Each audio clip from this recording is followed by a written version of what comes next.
1h53, estamos de volta com o Gazeta Entrevista. O Luiz Carlos perguntou o que são as cidades inteligentes e o que desse conceito nós podemos adotar por aqui, o Normando. Então, é uma boa pergunta essa do Luiz. O que são cidades inteligentes?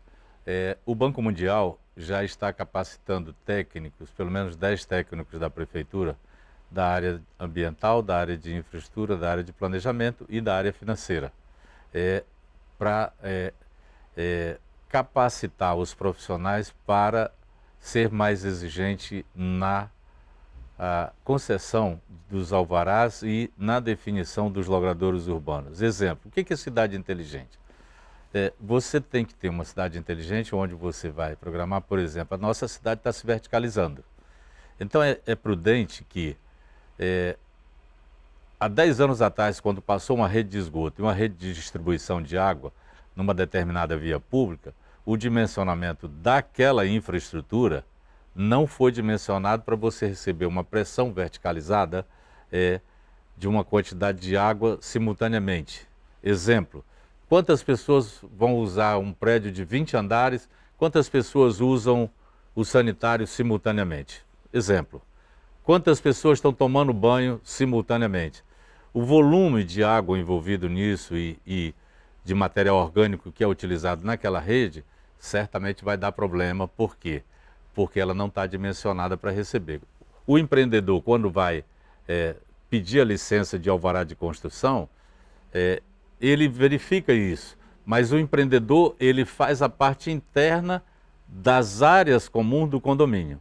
Exemplo, tem hoje das cidades inteligentes e os prédios inteligentes, você faz o reuso das águas servidas, por exemplo, água de chuva, água que você usa para limpar as dependências comuns dos prédios e dos condomínios ou de vias públicas, da mesma forma que você tem internamente o processo de coleta seletiva dos resíduos domiciliares, então você já tem ali separado. Então, tudo isso faz parte de cidade inteligente.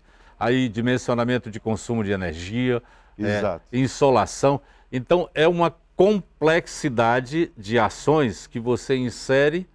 Isso é algo tão difícil e tão caro e tão sofisticado? Não é. E diria mais, isso é muito mais uma exigência de planejamento, mas para isso o poder público tem que estar capacitado para que o mercado, quando apresentar determinados projetos, quem vai analisar e botar a sua assinatura lá, fazendo a concessão do parecer de viabilidade ambiental, a viabilidade obedecendo os padrões e as exigências da construção do uso do solo da cidade, ela tem que estar capacitada para entender e compreender isso. É claro que é, porque se não fosse, por que você não teria colocado em prática já? Não é assim. Não é assim. Por que não teria colocado? Nós estamos nos capacitando para poder fazer esse tipo de exigência. Não adianta, eu não vou ser um bom gerente se eu não dominar aquilo que eu vou exigir do outro. Certo. Bom, vamos para frente? Tem aqui a pergunta do Gesiel. Pergunta ao convidado quais as visões para a preservação de nossas águas, pois só vemos falar em preservação, mas não se vê ações na prática. Olha, essa questão da preservação da parte urbana, dos igarapés, dos córregos e das nascentes, isso é uma necessidade e uma responsabilidade do poder público, do município e do Estado.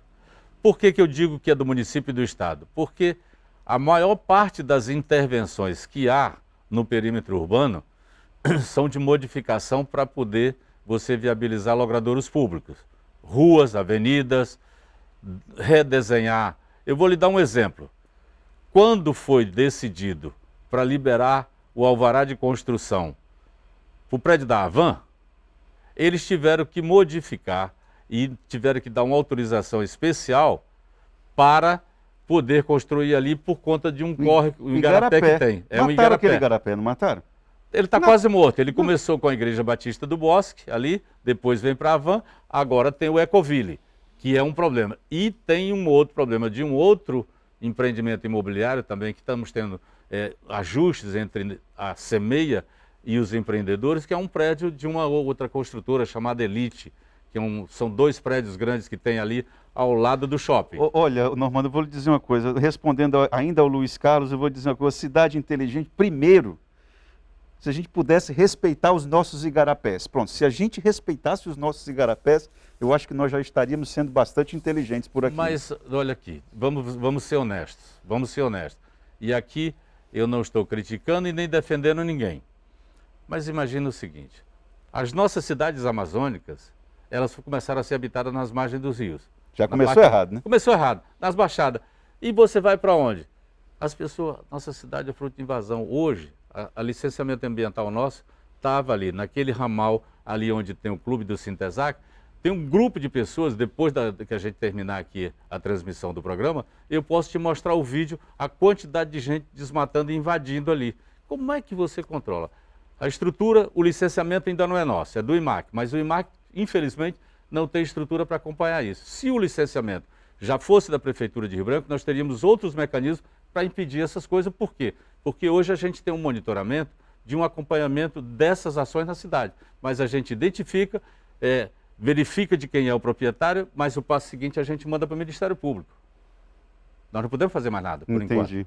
Há uma limitação, digamos, institucional, né? Se nós já tivéssemos com a prerrogativa que é constitucional do município, nós teríamos outros mecanismos de tomar providências. Normando, tem aqui uma pergunta do Francisco, lá do bairro Manuel Julião, lá do conjunto Manuel Julião. E a pergunta dele é uma provocação, Sim. mas é uma provocação importante porque ela acaba demonstrando como que boa parte de nós ainda não está compreendendo um pouco do que está acontecendo nessa agenda ambiental, sobretudo nessa questão climática. Ele diz o seguinte, a seringa, ou seja, a borracha, vai ser tema lá na Europa também? Claro Da que minha ele tá, parte, não. Claro que ele não. está fazendo uma ironia e tudo, mas eu queria que você fizesse uma reflexão a respeito... Porque eu estou falando isso, Normando, e aqui eu já vou fazer uma outra provocação, lembrando, eu sei que você já disse isso aqui, inclusive nesse espaço, a gente precisa virar a página. Mas é porque a história é fogo, ela sempre volta para a gente poder fazer reflexões em cima. Eu me lembro que na época da campanha, o Bocalhon falou que ia cuidar de gente, não ia cuidar de macaco. Essa pergunta do Francisco aqui dialoga um pouco com esse raciocínio, mas é uma percepção um pouco limitada, né, do problema. Veja bem, a gente precisa ser sereno. O calor de uma campanha eleitoral, você não mede muitas vezes as palavras. Pois é, mas é um momento importante, inclusive, para educar, né, também. Na verdade, eu gostei da provocação, mas eu preferia te dizer o seguinte. O prefeito Bocalhon está dando uma demonstração de que, na campanha, quando as pessoas usavam isso, e o prefeito Bocalhon até hoje não tem nem mídia. Então, o que acontece? Ele tem as dificuldades dele da forma de comunicar, mas ele também tem as assertivas dele de realizar. Mas a gente precisa entender que nós, seres humanos, temos que ser o centro. No entanto, a gente tem que entender que nós não somos os únicos, os únicos do planeta. A gente tem que saber conviver harmoniosamente com todos os segmentos, com todas as atividades e, obviamente, até com os animais. A gente não vive na floresta, a gente vive nas cidades. No Acre, hoje, 75% da população do Acre praticamente já está vivendo nas cidades. 30 anos atrás, era 45% vivia na floresta e 55% da cidade. A expectativa é que em 2030 nós tenhamos só 17% das pessoas morando na área rural. Normando, o nosso tempo já está avançando e eu não posso deixar terminar essa conversa aqui.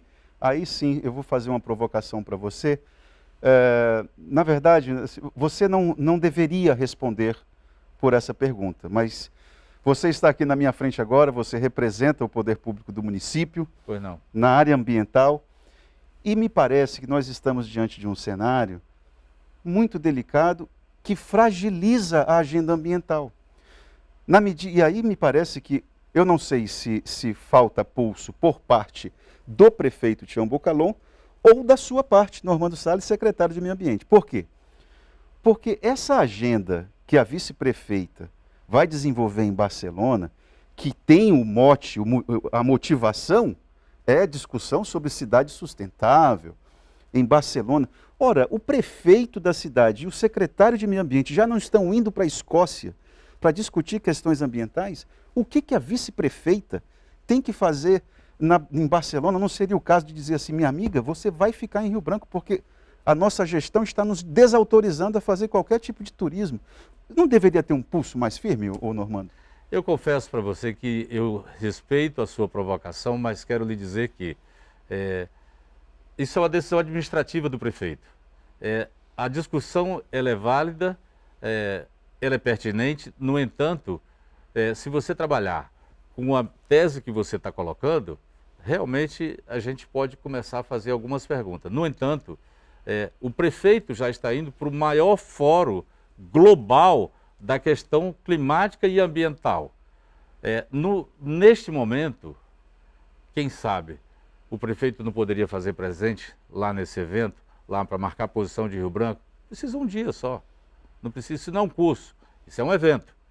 Da mesma forma, o prefeito Bocalon e o secretário de Meio Ambiente estão indo a Glasgow, eles não vão ficar do dia 31 ao dia 12. Nós vamos participar de alguns eventos específicos que dizem respeito às cidades e que dizem respeito à questão de floresta, porque a gente vive no meio da floresta. Correto. Então a nossa agenda está nisso. Nas outras visitas que nós temos fora do escopo da COP26, é para visitar a Mercedes-Benz, para ver a questão, o prefeito quer conhecer o sistema de ônibus elétricos que está vindo aí para atender o mundo, para poder diminuir as emissões de gases de efeito de estufa. E que Rio Branco não está preparado para receber. Ainda não, mas precisa se preparar. Nós não somos diferentes. Então nós temos que ter a coragem de discutir, conhecer, para saber qual é o melhor caminho e qual a melhor tecnologia. Normando, eu fiz essa pergunta e essa provocação em respeito ao próprio prefeito. Sim, eu entendo. Porque o desgaste em relação a isso, do ponto de vista simbólico, é enorme. Não há quem defenda essa agenda da vice-prefeita numa situação como o capital está. É isso. Eu entendo e Correto? respeito. Normando, tem alguma outra pergunta a respeito da porcentagem de esgoto na cidade de Rio Branco? Qual é a meta da gestão? Mas não sei se você sabe qual é a meta para esgotamento sanitário, saneamento básico? Não, a meta inicialmente é a reversão do sistema de abastecimento de água. Em seguida, vai ter que ser feito também uma nova tratativa, embora nesse momento o que está sendo discutido é a reversão da água. E do esgoto ainda continua com o Estado. Perfeito. Normando Salles, muito obrigado. Desejo que eu tenho certeza